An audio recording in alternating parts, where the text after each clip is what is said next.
निखिल एक गरीब परिवार का लड़का था। उसकी बड़ी बहन निक्की, माँ शांति देवी और पिताजी मदन लाल थे, जो सेठ चुन्नी लाल की दुकान में गार्ड का काम करते थे। एक दिन निखिल भी अपने पिताजी के साथ दुकान पर गया। मदन लाल, ये कौन लड़का है? सेठ जी, ये मेरा बेटा निखिल है। आज इसके स्कूल में छुट्टी थी तो इसे मैं यहाँ ले आया। ठीक किया, यहाँ आया है तो कुछ काम भी सीख लेगा। क्यों बेटा, जाओ नंदू के केबिन में बैठो। जी सेठ जी, प्रणाम। सेठ जी का बेटा नंदू अपने मोबाइल में गेम खेलता रहता है। नंदू सेठ जी, मुझे भी थोड़ा गेम खेलने दो ना। देखो भाई, ये बहुत महंगा मोबाइल है, इसे मैं नहीं दे सकता। पिताजी, जैसा मोबाइल नंदू के पास है वैसा मोबाइल मुझे भी चाहिए। अरे बेटा, ये मोबाइल वगैरह अमीरों के लिए है। हम गरीबों के लिए 2 टाइम की रोटी मिल जाए तो वही बहुत बड़ी बात है। नहीं पिताजी, चाहे कुछ भी हो, हमें मोबाइल लेना ही है। माँ और पिताजी दोनों ने निखिल को बहुत समझाया, लेकिन निखिल ने मोबाइल की जिद नहीं छोड़ी। गर्मी की छुट्टी में निखिल को सेठ जी की नौकरी कर जो पैसे मिले, उसमें पिताजी का भी आधा पैसा लगाकर एक मोबाइल खरीदा।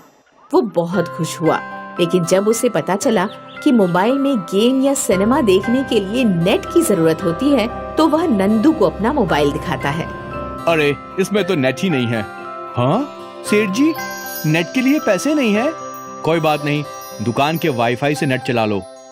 अरे वाह, ये तो कमाल हो गया। गर्मी के कारण सभी कुएं सूख गए थे। लोग दूर दूर तक पानी की खोज में जाते हैं। निखिल भी पानी की खोज में पास के जंगल में जाता है। तभी उसे एक कुआं दिखता है। कुएं के पास पहुंचकर एक पेड़ के नीचे बैठकर सुस्ताने लगता है। बहुत थक गया हूँ, थोड़ा आराम करता हूँ। सुबह से पानी के चक्कर में फोन भी नहीं चलाया। निखिल जेब से मोबाइल निकालता है तो देखता है कि उसके मोबाइल में वाईफाई से नेट चल रहा है। उसके मोबाइल में वाईफाई का कुआं शो कर रहा होता है। ये क्या, इस कुएं से वाईफाई कैसे चल सकता है? कुछ तो अजीब है। कहीं ये कुआं वाईफाई कुआं तो नहीं? मैं इसके पानी को अपने साथ ले जाता हूँ, जिससे मैं घर में भी वाईफाई इस्तेमाल कर पाऊंगा। निखिल कुएं से एक बोतल में पानी भर लेता है और घर की तरफ चला जाता है। पिताजी देखो, मेरे फोन में वाईफाई चल रहा है। निखिल, तुम्हारे मोबाइल में नेट कहाँ से आया? नेट के पैसे कहाँ से आए? पिताजी, पास वाले जंगल में एक वाईफाई कुआं है, उसी से नेट चल रहा है। चलो अच्छा हुआ, मेरा बच्चा बहुत परेशान था। ठीक है बेटा, लेकिन याद रहे, इसका दुरुपयोग नहीं करना। समय से सारे काम खत्म करने के बाद ही मोबाइल को चलाना। जी पिताजी, मैं पढ़ाई और काम करने के बाद ही इसका उपयोग करूंगा। शाबाश बेटा। अच्छा, अब मैं काम पर जा रहा हूँ, और हाँ, अगर कोई मदद मांगने के लिए आए तो मना नहीं करना। पूरे गांव में एक ही मोबाइल था।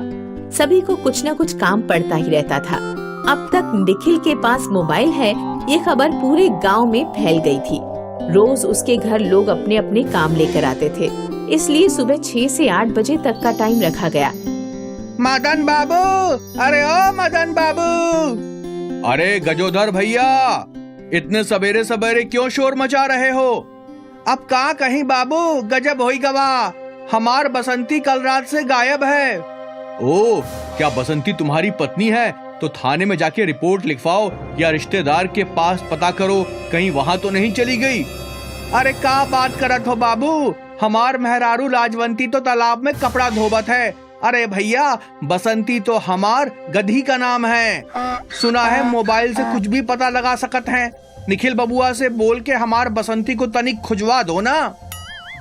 अरे ओ गजोधर चाचा, मोबाइल से सिर्फ उनका पता कर सकते हैं जिसमें जीपीएस लगा होता है।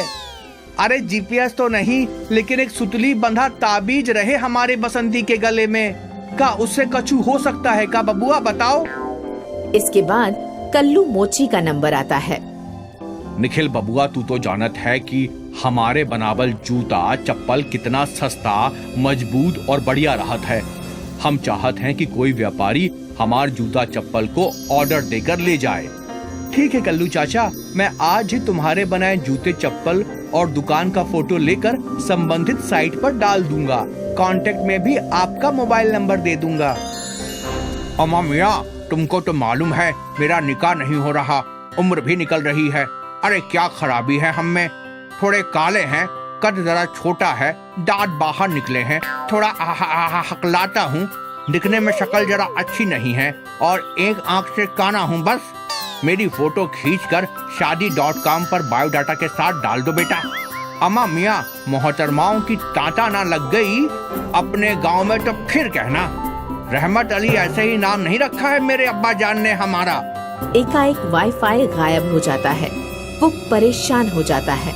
जाकर देखता है तो चूहे ने वाईफाई कुएं के पानी वाली बोतल गिरा दी थी। ये क्या हो गया? अब नेट कैसे चलाऊंगा? कल ही जाऊंगा वाईफाई के कुएं के पास। निखिल अगले दिन सुबह कुएं के पास जाता है तो देखता है कि वहाँ सड़क बन रही थी और कुएं भर दिए गए थे। कुछ पानी वहाँ जमा हुआ था जिसे वह बोतल में भरकर घर ले आता है। निखिल आकर बहुत रोता है और बिना खाए पिए ही सो जाता है।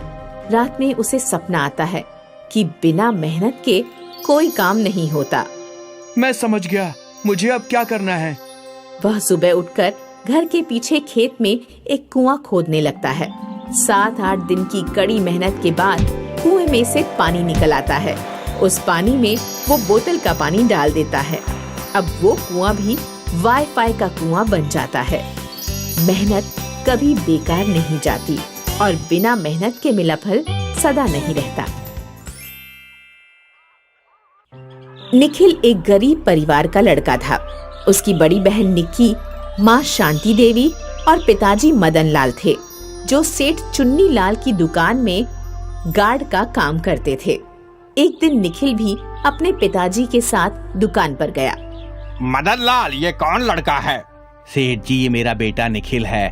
आज इसके स्कूल में छुट्टी थी तो इसे मैं यहाँ ले आया। ठीक किया, यहाँ आया है तो कुछ काम भी सीख लेगा। क्यों बेटा, जाओ नंदू के केबिन में बैठो। जी सेठ जी, प्रणाम। सेठ जी का बेटा नंदू अपने मोबाइल में गेम खेलता रहता है। नंदू सेठ जी, मुझे भी थोड़ा गेम खेलने दो ना। देखो भाई, ये बहुत महंगा मोबाइल है, इसे मैं नहीं दे सकता। पिताजी, जैसा मोबाइल नंदू के पास है वैसा मोबाइल मुझे भी चाहिए। अरे बेटा, ये मोबाइल वगैरह अमीरों के लिए है। हम गरीबों के लिए 2 टाइम की रोटी मिल जाए तो वही बहुत बड़ी बात है। नहीं पिताजी, चाहे कुछ भी हो, हमें मोबाइल लेना ही है। माँ और पिताजी दोनों ने निखिल को बहुत समझाया, लेकिन निखिल ने मोबाइल की जिद नहीं छोड़ी। गर्मी की छुट्टी में निखिल को सेठ जी की नौकरी कर जो पैसे मिले, उसमें पिताजी का भी आधा पैसा लगाकर एक मोबाइल खरीदा। वो बहुत खुश हुआ, लेकिन जब उसे पता चला कि मोबाइल में गेम या सिनेमा देखने के लिए नेट की जरूरत होती है, तो वह नंदू को अपना मोबाइल दिखाता है। अरे, इसमें तो नेट ही नहीं है। हाँ सेठ जी, नेट के लिए पैसे नहीं है? कोई बात नहीं, दुकान के वाईफाई से नेट चला लो। अरे वाह, ये तो कमाल हो गया। गर्मी के कारण सभी कुएं सूख गए थे। लोग दूर दूर तक पानी की खोज में जाते हैं। निखिल भी पानी की खोज में पास के जंगल में जाता है। तभी उसे एक कुआं दिखता है। कुएं के पास पहुंचकर एक पेड़ के नीचे बैठकर सुस्ताने लगता है। बहुत थक गया हूँ, थोड़ा आराम करता हूँ। सुबह से पानी के चक्कर में फोन भी नहीं चलाया। निखिल जेब से मोबाइल निकालता है तो देखता है कि उसके मोबाइल में वाईफाई से नेट चल रहा है। उसके मोबाइल में वाईफाई का कुआं शो कर रहा होता है। ये क्या, इस कुएं से वाईफाई कैसे चल सकता है? कुछ तो अजीब है। कहीं ये कुआं वाईफाई कुआं तो नहीं? मैं इसके पानी को अपने साथ ले जाता हूँ, जिससे मैं घर में भी वाईफाई इस्तेमाल कर पाऊंगा। निखिल कुएं से एक बोतल में पानी भर लेता है और घर की तरफ चला जाता है। पिताजी देखो, मेरे फोन में वाईफाई चल रहा है। निखिल, तुम्हारे मोबाइल में नेट कहाँ से आया? नेट के पैसे कहाँ से आए? पिताजी, पास वाले जंगल में एक वाईफाई कुआं है, उसी से नेट चल रहा है। चलो अच्छा हुआ, मेरा बच्चा बहुत परेशान था। ठीक है बेटा, लेकिन याद रहे, इसका दुरुपयोग नहीं करना। समय से सारे काम खत्म करने के बाद ही मोबाइल को चलाना। जी पिताजी, मैं पढ़ाई और काम करने के बाद ही इसका उपयोग करूंगा। शाबाश बेटा। अच्छा, अब मैं काम पर जा रहा हूँ, और हाँ, अगर कोई मदद मांगने के लिए आए तो मना नहीं करना। पूरे गांव में एक ही मोबाइल था। सभी को कुछ न कुछ काम पड़ता ही रहता था। अब तक निखिल के पास मोबाइल है, ये खबर पूरे गांव में फैल गई थी। रोज उसके घर लोग अपने अपने काम लेकर आते थे, इसलिए सुबह 6 से 8 बजे तक का टाइम रखा गया। मदन बाबू, अरे ओ मदन बाबू। अरे गजोधर भैया, इतने सवेरे सवेरे क्यों शोर मचा रहे हो?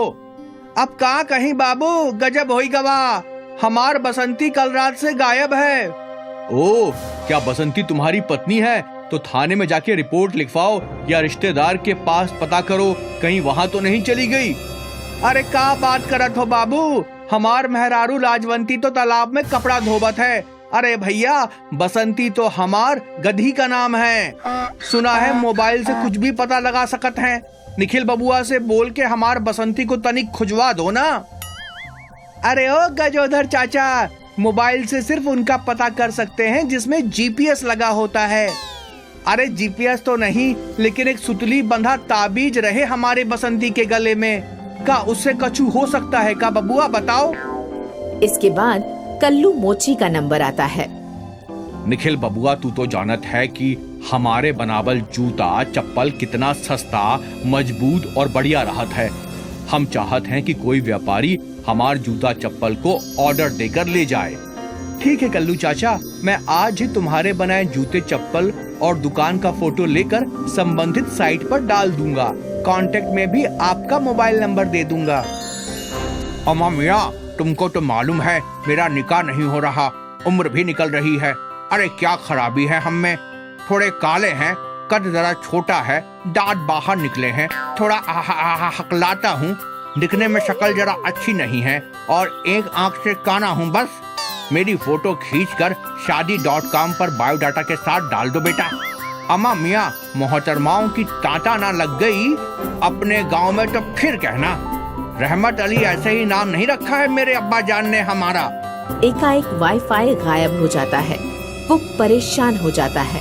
जाकर देखता है तो चूहे ने वाईफाई कुएं के पानी वाली बोतल गिरा दी थी। ये क्या हो गया? अब नेट कैसे चलाऊंगा? कल ही जाऊंगा वाईफाई के कुएं के पास। निखिल अगले दिन सुबह कुएं के पास जाता है तो देखता है कि वहाँ सड़क बन रही थी और कुएं भर दिए गए थे। कुछ पानी वहाँ जमा हुआ था जिसे वह बोतल में भरकर घर ले आता है। निखिल आकर बहुत रोता है और बिना खाए पिए ही सो जाता है। रात में उसे सपना आता है कि बिना मेहनत के कोई काम नहीं होता। मैं समझ गया, मुझे अब क्या करना है। वह सुबह उठकर घर के पीछे खेत में एक कुआं खोदने लगता है। 7-8 दिन की कड़ी मेहनत के बाद कुएं में से पानी निकल आता है। उस पानी में वो बोतल का पानी डाल देता है। अब वो कुआं भी वाईफाई का कुआं बन जाता है। मेहनत कभी बेकार नहीं जाती और बिना मेहनत के मिला फल सदा नहीं रहता।